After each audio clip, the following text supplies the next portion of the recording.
What's going on, everybody?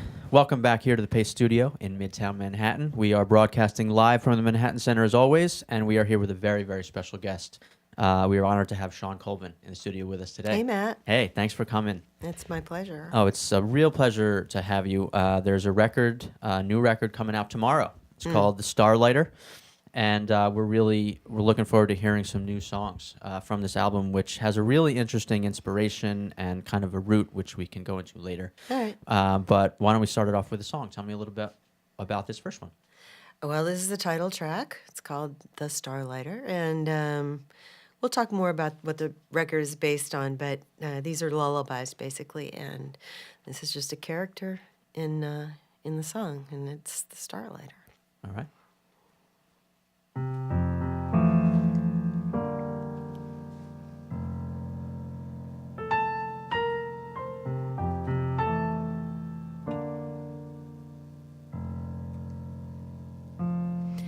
When the bat's on the wing and the birds in the tree, comes the old starlighter whom none may see. First in the west where the low hills are, he touches his wand to the evening star, then swiftly he runs on his rounds on high, till he's lit every lamp in the dark blue sky.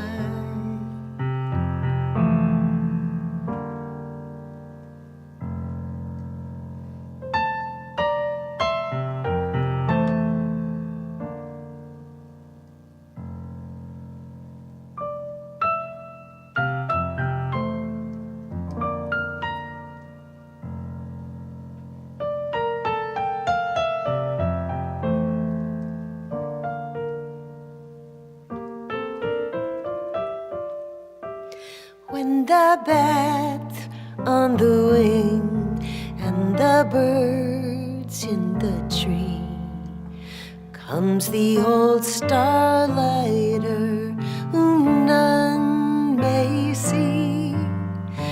First in the west where the low hills are, he touches his wand to the evening star, then swiftly he runs on his rounds on high, till he's lit every lamp in the dark blue sky.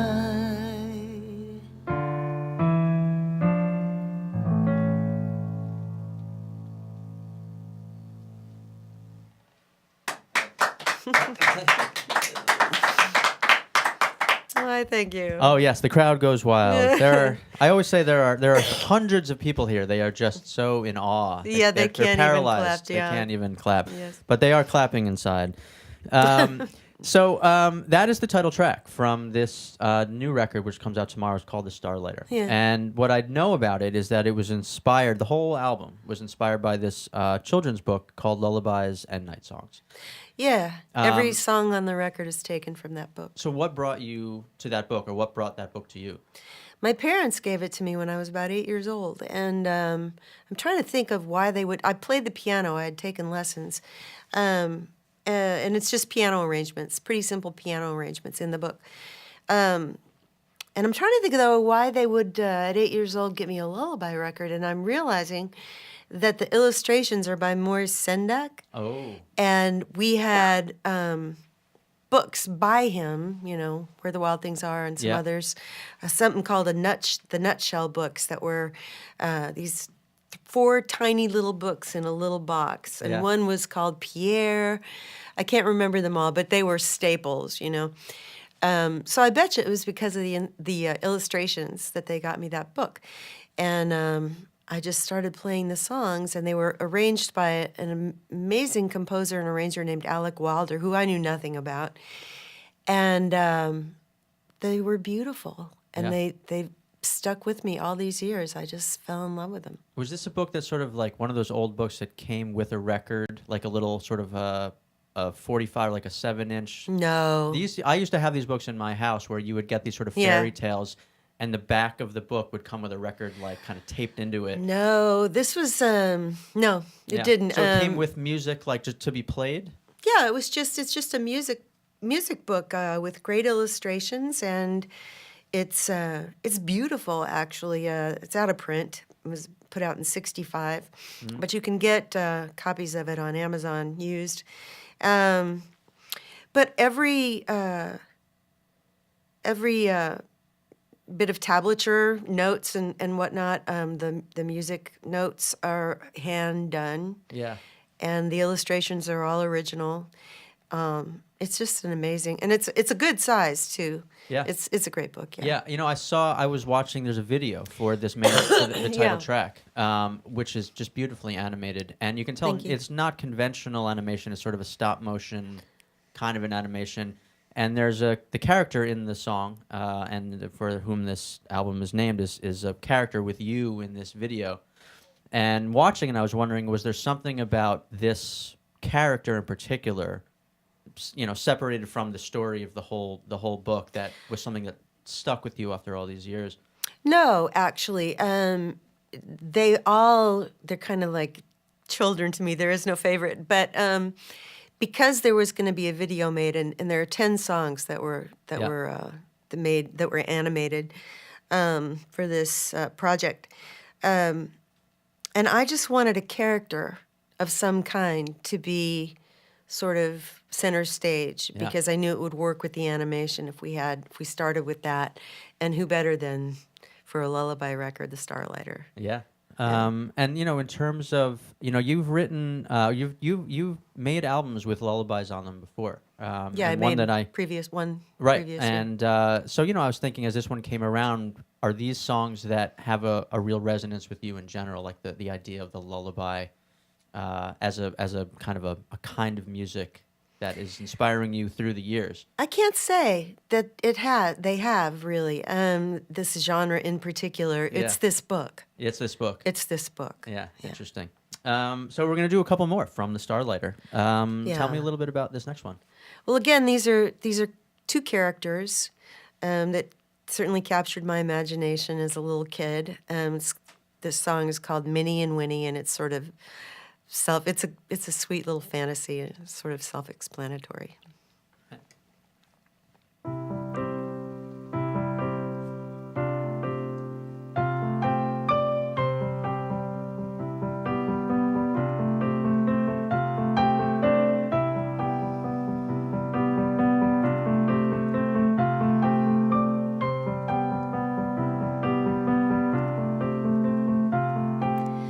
Minnie and Winnie slept in a shell. Sleep, little ladies, and they slept well.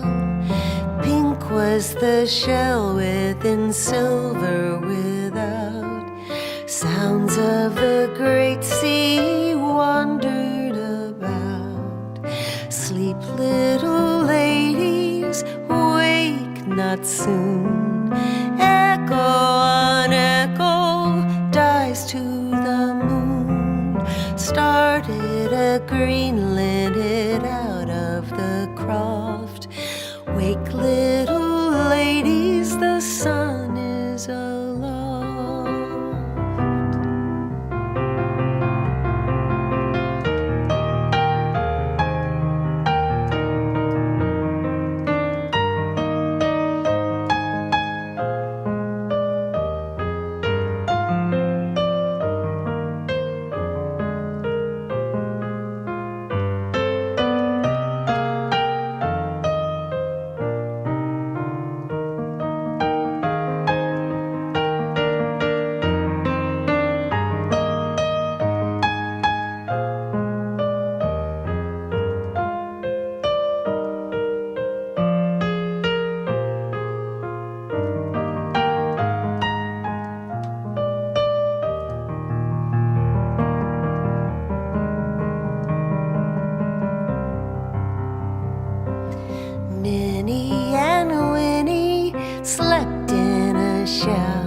and sounds of the great sea wandered about. Sleep, little ladies, wake not soon. Echo on echo dies to the moon. Started a green linnet out of the croft. Wake, little ladies, the sun is aloft. Wake, little ladies, the sun is aloft.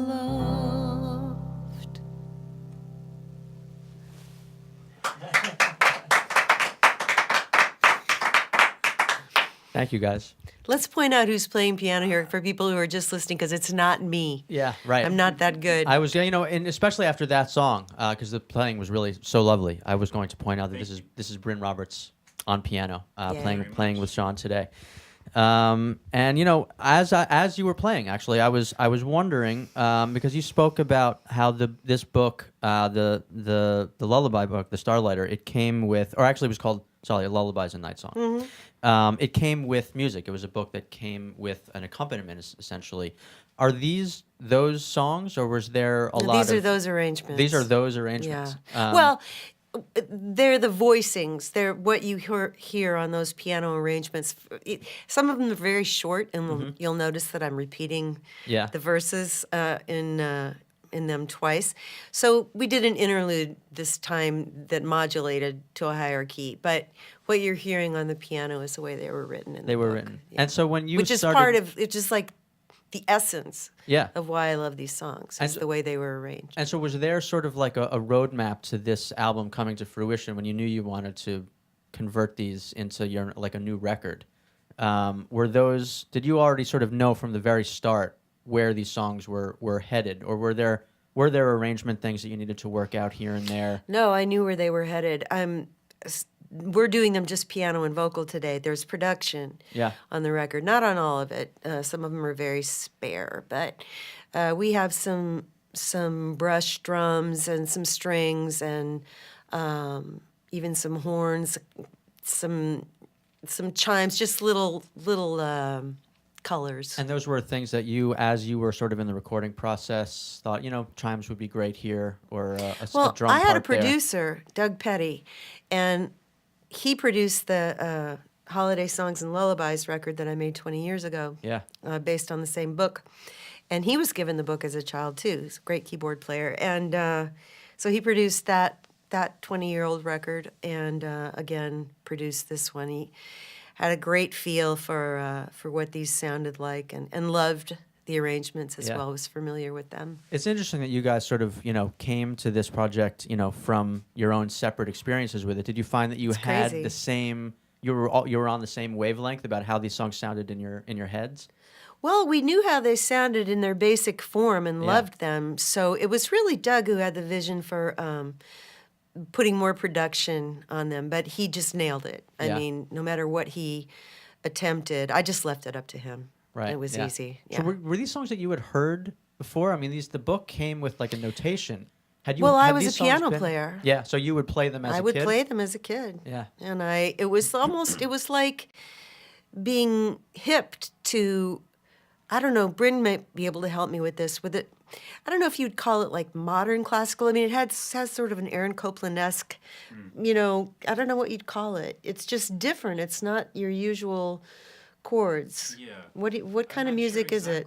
How I would describe it, but it's quite different than like if you just have like a children's book, like your kind of standard children's book, maybe if you're learning piano or if you're teaching piano. Yeah. The voicings and the way that music is written out is often a lot simpler. This is more like coming from a classical thing. The voice leading is all really clear. Right.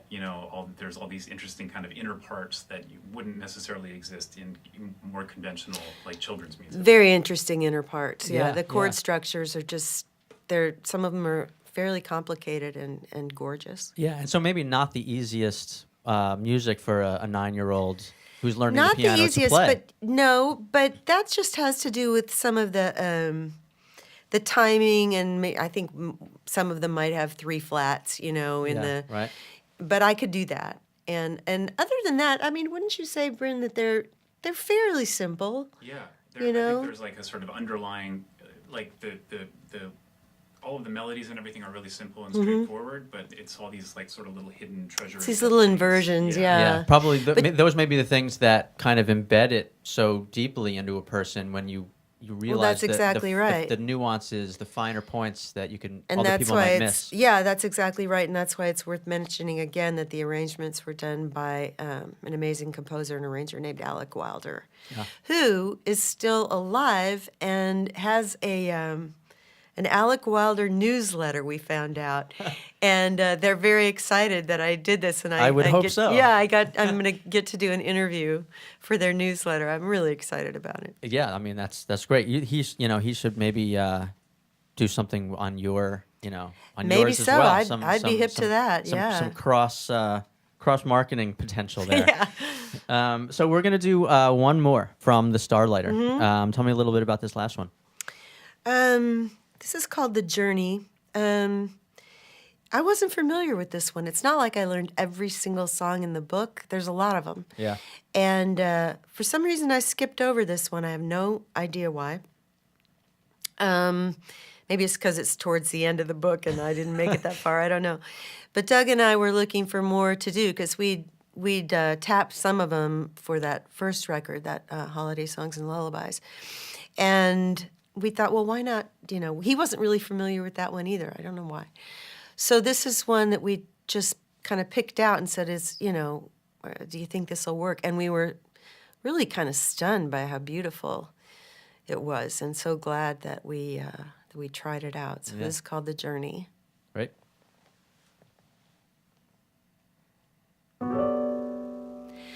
Little shoes by a white bed in a quiet room with old familiar walls, painted children there run and dance the old games. With a sigh the sleeper smiles, the little shoes await so many lands to see. Oh, the journey is long, but the sleeper must go.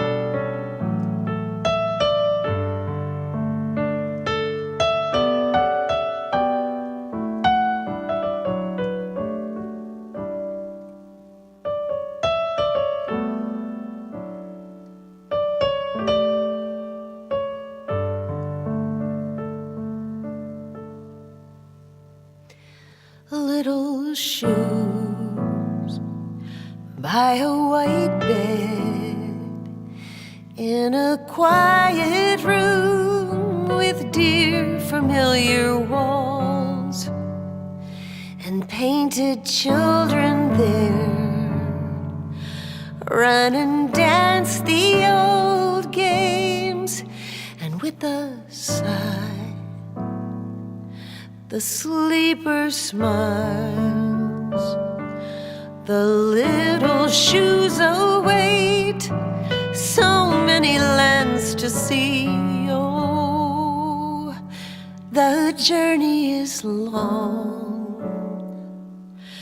but the sleeper must go.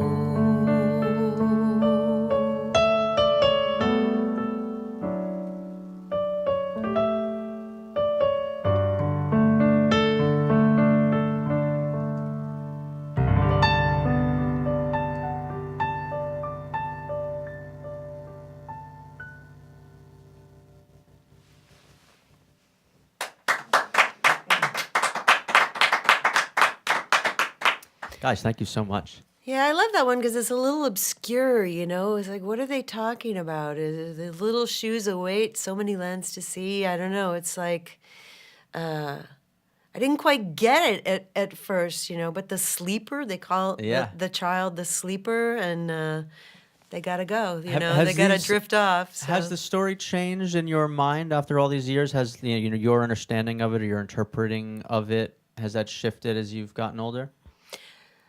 No, not really. Yeah. No, they're, you know, knowing that they're lullabies, they're very dear, Yeah. most of them, you know, and images, the images, and the illustrations obviously lend to those. I mean, that's as big a reason to buy the book as any, Yeah. is those Maurice Sendak illustrations. Absolutely, They're and, just and divine. probably have something to do with the way that these songs live in you and how they came out. You have these images in your mind Yes. that maybe relate to the It's all, music yeah, that comes they're of through. a piece, for sure. Yeah. Yeah. Well, it's beautiful music. They're beautiful songs. Thank you. And they are all off of a new album called The Starlighter. It's out tomorrow, and it's inspired by this children's book that we've been talking about called Lullabies and Night Songs. So that's out tomorrow. Meanwhile, you are going on tour, and this is a tour with Lyle Lovett, where the two of you are just on stage Swapping songs. swapping songs, just the duo, The whole night, yeah. the whole night, which sounds like an amazing tour. It's a lot of fun. Yeah, the dates for all that are on ShawnColvin.com, and you can find that. You can find songs, the Starlighter video, which is just a gorgeous video, stop motion animation, and sort of puts the images and the songs together in a way that is maybe how the whole thing is sort of supposed to be experienced in a sense.